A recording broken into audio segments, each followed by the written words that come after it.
Bismillah, alhamdulillah, salatu wassalamu sallallahu sallallahu alayhi wa sallam. Assalamu alaikum wa rahmatullahi wa barakatuh. My name is Tara Khalid. I'd like to welcome to our program here at Sharjah TV, Doing Good.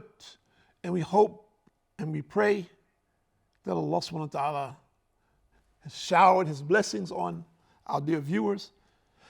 For those who have chosen the path of righteousness and they become inspired to continue on this path and improve on a daily basis in their relationship with our Lord, in obedience to His commandments, seeking His mercy until the day of judgment. Let's just look at this when we say the result. What's the result of doing good? Does good begot good, or does good begot evil? And I want to ask everybody this in your personal life. When you do good, what happens to you? Have you seen good come back to you? Is it a circle? You do good and good comes back to you? In the percentages of time, which is which? Does you do good and then something bad happens to you? Or you do good and something good comes to you? What is the percentage? I'm curious about that. So I'm asking everyone to ask themselves this question. If we go to bed at night and we resolve in our hearts whatever has happened in the day, and we forgive anyone, any situation that may have happened, we ask Allah to forgive us for our sins in that day, and we go to sleep, and we get up in the morning, and in that morning we says, okay, this is my fresh day. I'm going to strive to do the best I can do all my wake hours to please Allah in everything that I do. I ask you, have anybody done this? If you do it, and have you done it, how will that impact your day? That from the time that you rise, you say minimally, Alhamdulillah, all praise is due to Allah. Minimal. And you start your day, you start when you get up to wash up, Bismillah.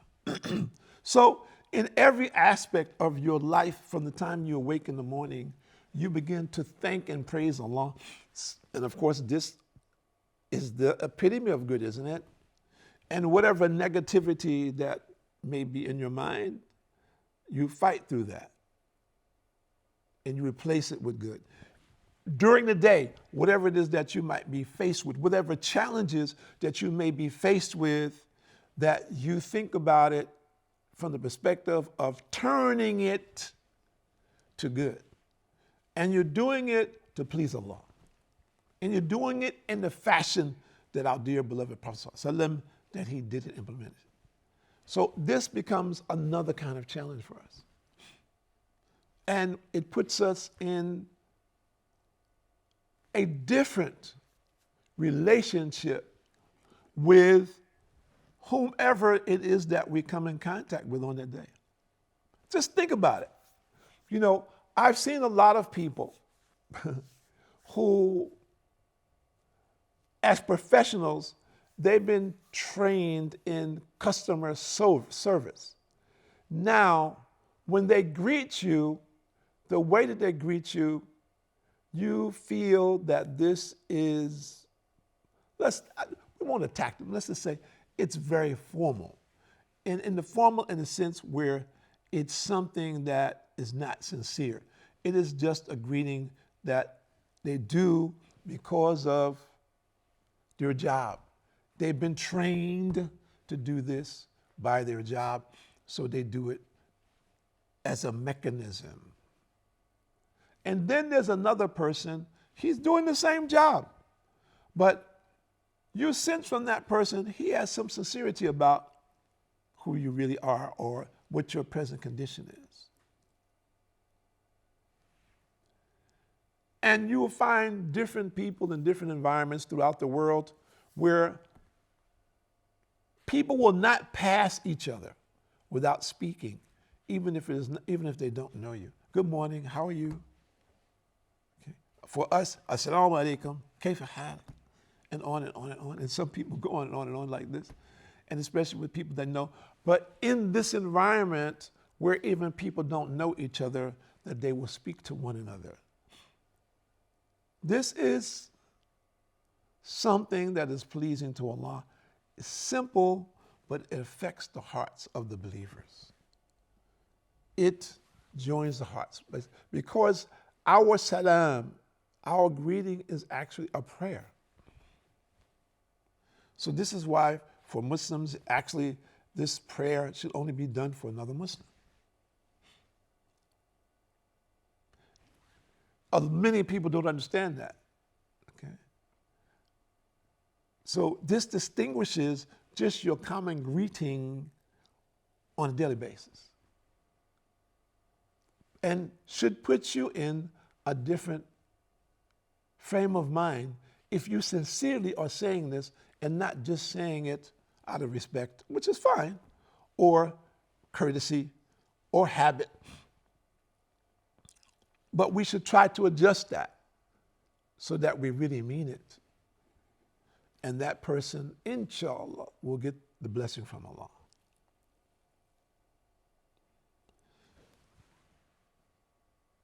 Doing good is the result of doing good, developing self-confidence. Is it a means of combating adversity or challenges? The challenges come. You see those. You see your way through it in a positive manner.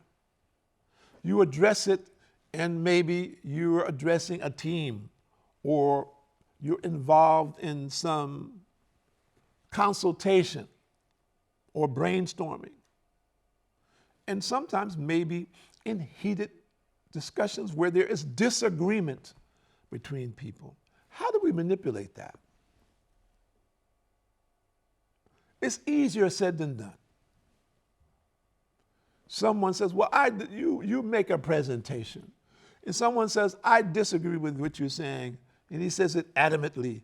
1, 2, 3, 4, 5. He's very sharp. And he just slices and dices what you said. Now, you have a choice. How is it that you are going to deal with this? Are you also going to slice and dice this man? Are you going to attack him viciously? Maybe what he's saying is right. And you just didn't see it. And you still don't see it, as an example. So, honesty is the best policy.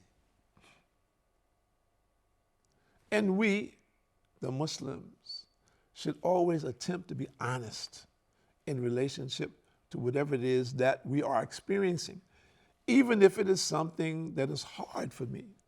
It may be difficult for me to accept and to really see it in its true perspective, that in which really is. I myself may be misunderstanding something and taking it with the wrong understanding. So we have a choice. Happy. Should we be happy when we're doing good? Of course we should. Of course we should. And that we should show it. We should show that I'm happy to do whatever it is that I'm doing. I believe that in doing good, that Allah will grant me good. That when I do something for someone else, that Allah will make this path easy for me to paradise by helping someone else. So it's a win-win for me. By assisting others, this becomes a means for my benefit in this world and hereafter. If I understand that dynamic, it's a win-win. Whether I see it or not, it's a win-win that Allah is going to place it there. But we need to clarify something. That whatever I'm doing, it must be according to the commandments of Allah. It must be according to the methodology of the Prophet Muhammad ﷺ. It must be done with sincerity. So these things I need clarity on. What am I doing and how am I doing it? So it needs to be clear that I'm doing it in this way. And in this way, I believe I'm going to get the most reward from Allah. So we need to keep this in focus. To be inspired, to be motivated, and to inspire and motivate others. We are going through a conflict today where people are going through, and we call soul searching, and very deep, which is a good thing.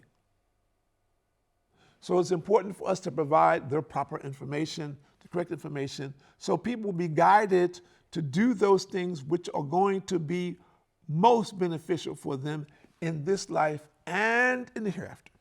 And to try to open their eyes, or let's say, to bring forth whatever we have clearly so it's easy for people to understand it, see it, identify it, and move forward with their lives.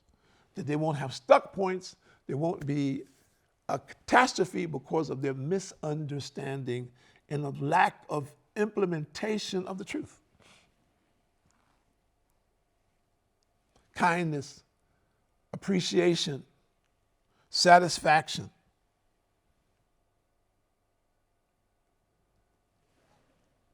Again, the satisfaction is one of the most simple things that most people get satisfaction out of is assisting children.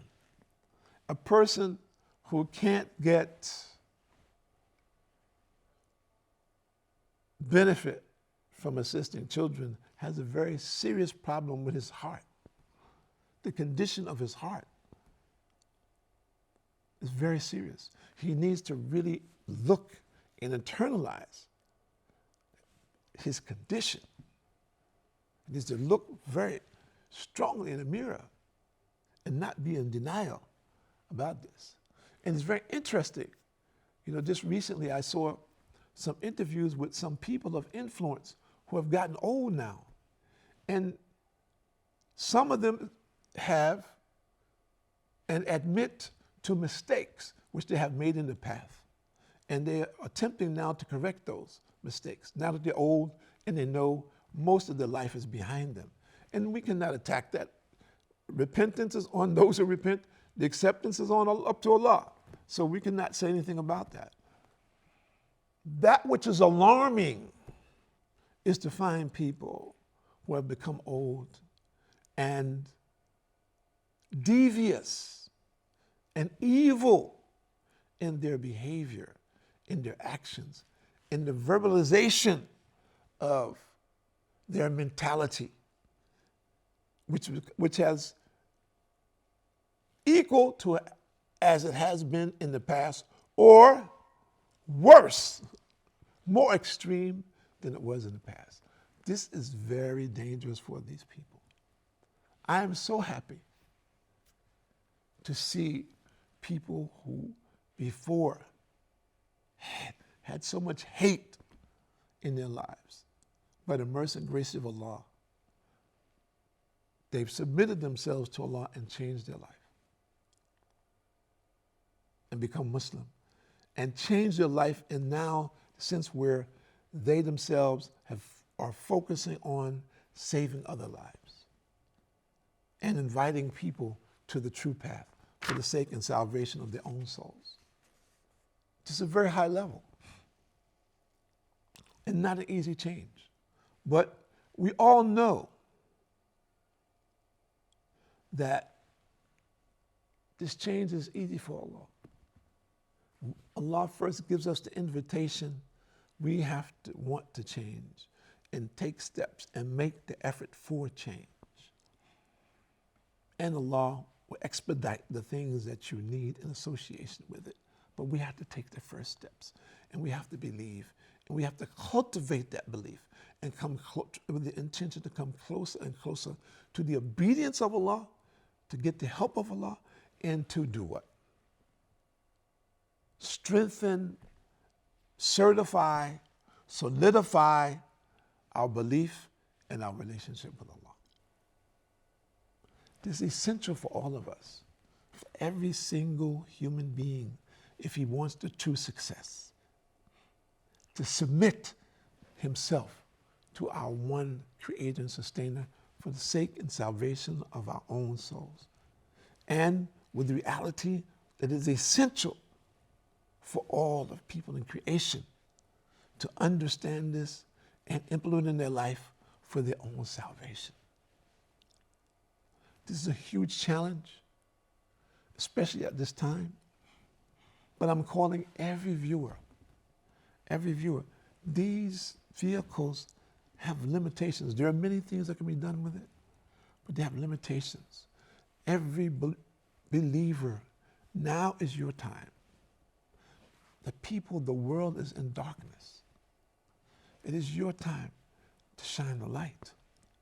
It is your opportunity to bring the light into the life of others so they can come out of the darkness of ignorance and disobedience to Allah. And they can be saved from the fire of hell and into the paradise forever. This noble task Allah has entrusted to us within our capacity and for our own benefit and for the benefit of humanity. We must see this in this fashion and take hold to it and promote it in the face of all challenges. There are those who will challenge us, who are among us, and there are those from outside that will oppose us. So even the worst tyrant, the believer, is called upon that he is one of the most beloved of Allah, who will speak the truth in the face of a tyrant. We have many tyrants today in the world, big and small. So we have choices. We believe firmly, if these people, and many of them are leading people to the fire with their disbelief, if they change their life, then they can possibly be saved and others' lives can be saved. So in conclusion, my dear viewers, may Allah guide all of the believers and keep them steadfast on the path. And may all of the believers be a shining light for all the people who are steeped and deep in darkness. My name is Tariq Khalid. Thank you for joining us here at Sharjah TV on Doing Good. And we pray that each one of us strive within ourselves to do the best that we can until our last dying breath to please our Lord Allah. Assalamu alaikum wa rahmatullahi wa barakatuh.